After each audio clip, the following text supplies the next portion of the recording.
नमस्कार। साहित्य तक के बुक कैफ़े के एक दिन एक किताब में मैं जयप्रकाश पांडे आपका स्वागत करता हूं। आज शनिवार है और मैं अंग्रेजी की एक पुस्तक के साथ उपस्थित हूं जिसका नाम है fit in stand out walk stories from a pushed away हिल।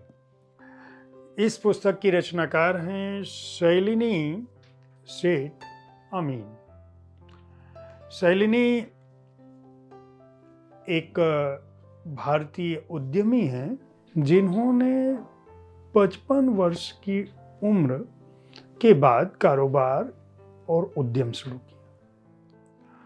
उनका बचपन एक ऐसे परिवार में बीता जो कई तरह की दो ध्रुवों के बीच बटा हुआ था। ऐसा नहीं था कि उनके जीवन में संघर्ष था, आर्थिक कोई संकट था, लेकिन वैचारिक स्तर पर, आध्यात्म के स्तर पर और आधुनिकता के स्तर पर वो विचारों से लगातार जूझती रही।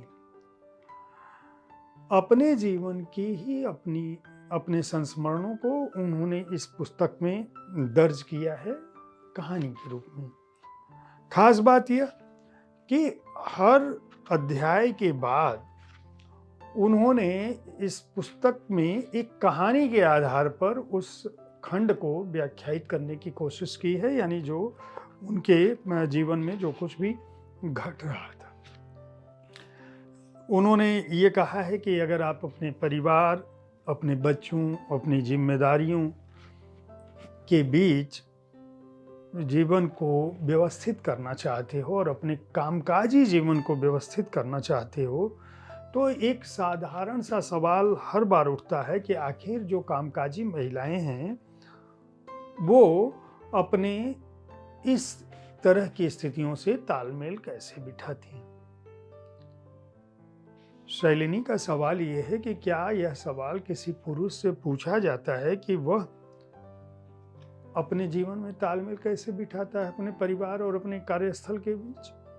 आखिर स्त्री से ही यह सवाल क्यों पूछा जाता है। फिर वो उसके उत्तर में बताती हैं कि जो समाज जिस तरह से स्त्री का निर्धारण करता है और इसके अलावा प्रकृति ने भी जिस तरह से उससे बच्चा पैदा करने की क्षमता दी है, गृह निर्माण की क्षमता दी है, उसके चलते यह सवाल उससे पूछा जाता है। क्यों? क्योंकि जिस तरह से वो अपने पेट में बच्चे को न केवल पोषित करती है, पालती है, जन्म देती है, बल्कि बाद के दिनों में भी बच्चा माँ पर जिस तरह से निर्भर रहता है वह पुरुष पर निर्भर नहीं रहता। लेकिन कार्यस्थल पर दोनों की भूमिकाएं बराबर हैं। जब कोई स्त्री किसी पद पर जाती है या किसी व्यवसाय में जाती है या जब कुछ काम करने जाती है तो वह उसे इस बात का कोई लाभ नहीं मिलता है कि वह स्त्री है और वह वकील है तो वह मुकदमा न लड़े और जीत जाए,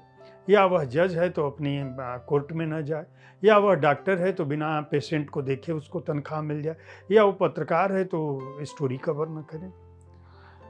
उन्होंने इसी बात को यह लिखा है कि पुरुष जो है दरअसल ये जो स्त्री की स्थितियां हैं उस कहानी को अपने नजरिए से देखता है, लेकिन एक स्त्री की जिंदगी, घर, परिवार, उसकी स्थितियों, उसके बच्चों से इतर भी कुछ बीतती है, और वो जो उसके अंदर सकारात्मकता है, जो उसके अंदर संघर्षशीलता है, जो सफलता पाने की उसकी चाह है, अगर इसकी तरफ उन्मुख होती है तो परिवार उसे सेल्फिश कहने लगता है, अहंकारी कहने लगता है, अपने अधिकार को मांगती है। तो नीलिमा झवेरी ने दरअसल इस पुस्तक की भूमिका में ये सारी बातें लिखी हैं और उन्होंने कहा है कि यह जो शैलिनी सेठ अमीन का जो संस्मरण है एक तरह से, यह न केवल प्रेरक है, मोटिवेट करने वाला है, आदर्श के रूप में स्वीकार करने वाला है, मार्गदर्शक है, सलाहकारी है, सहायता भी करता है। और यह पुस्तक यह बताती है कि कोई भी बच्ची जो एक ऑर्फन, मुंबई के ऑर्फन से आगे बढ़ते हुए न केवल लंदन जाती है, बल्कि लंदन, मुंबई, भारत और पूरी दुनिया में घूमते हुए अपने जीवन को 5 दशक पूरे करने के बाद वह देखती है, और देखने के बाद इस पुस्तक को सिर्फ इसलिए लिख कर लाती है कि यह दूसरों के लिए प्रेरणादायी बन सके।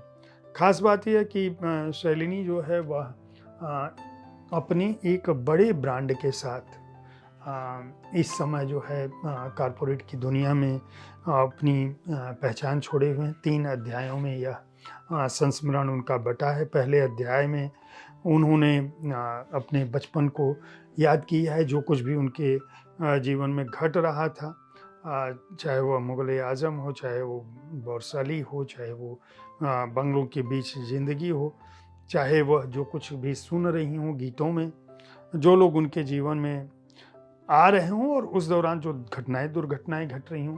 दूसरे अध्याय में उन्होंने जो है उनका जो नई फैमिली है, वहाँ जिस तरह से एक अजनबी वातावरण से वह गुजरती हैं, उसके बाद यह सोचने की कोशिश करती हैं कि वह कहाँ पहुँच गई। उस दौरान लंदन भी आता है, और प्यार, छुट्टियाँ, काम, परिवार, दोस्त, वहाँ की लाइफ सब कुछ आती है। और तीसरे अध्याय में वह कहती हैं कि आखिर घर कहाँ है, और फिर वो अपने को किस तरह से ध्यान से जोड़ती हैं, योग से जोड़ती हैं, और उसके बाद उनका जो मॉरल फाइबर जो उनका ब्रांड है वह कैसे शुरू होता है उसकी बात करती हैं। 50 शेड्स क्या हो सकते हैं जो इनके जीवन में थे, और किसी भी व्यक्ति के जीवन में उसके जीवन को न केवल प्रेरणा दे सकते हैं। इस अध्याय में उन्होंने यह भी कहा है, ये अगर आप किसी ऐसी स्त्री जो आधुनिकता, पाश्चात्य सभ्यता, अंग्रेजी, पूर्व और पश्चिम दोनों का सम्मिश्रण है, न केवल वह अपने जीवन को में जो कुछ घट रहा है उसको देख रही है, बल्कि उससे प्रेरणा लेकर दूसरों को प्रेरित करने की कोशिश भी कर रही है, और जिसका अपना व्यवसाय और कॉरपोरेट उद्यम जो है बहुत सफल है। अगर उसको पढ़ना और समझना चाहते हैं, और शैलिनी सेठ हमिल ने कैसे इस सफलता को अर्जित किया और क्या कुछ वह कहना चाहती हैं, तो फिट इन स्टैंड आउट वाक को खरीद कर पढ़ सकते हैं। नोशन प्रेस ने इसको प्रकाशित किया है। इस पुस्तक को मूल्य इसका 399 रुपये है, और पृष्ठ संख्या है 214। संस्मरण विधा की यह एक अनूठी पुस्तक है, क्योंकि इसमें जो कहानियाँ हैं वो वाक्यों के विन्यास या वाक्यों की जो क्षमता है उससे अलग, जो जीवन के अनुभूत क्षण हैं जो उन्होंने सीखा है और समझा है, वह देने की कोशिश कर रही हैं। उम्मीद है साहित्य तक का यह एपिसोड आपको पसंद आया होगा। हर शनिवार को मैं अंग्रेजी पुस्तक पर अपनी राय रखता हूँ, हर शुक्रवार को कविता संग्रह पर अपनी राय रखता हूँ, कविताओं की पुस्तकों के साथ उपस्थित होता हूँ। सोमवार से बृहस्पतिवार तक अलग अलग विधाओं की पुस्तकों के साथ उपस्थित होता हूँ। इस कार्यक्रम का उद्देश्य यही है कि आप पुस्तकों के बारे में जान सकें, उन पुस्तकों को पढ़ सकें, खरीद सकें, और पुस्तक संस्कृत के साथ, विकास के साथ साथ अपनी को भी ज्ञानवान बना सकें। धन्यवाद।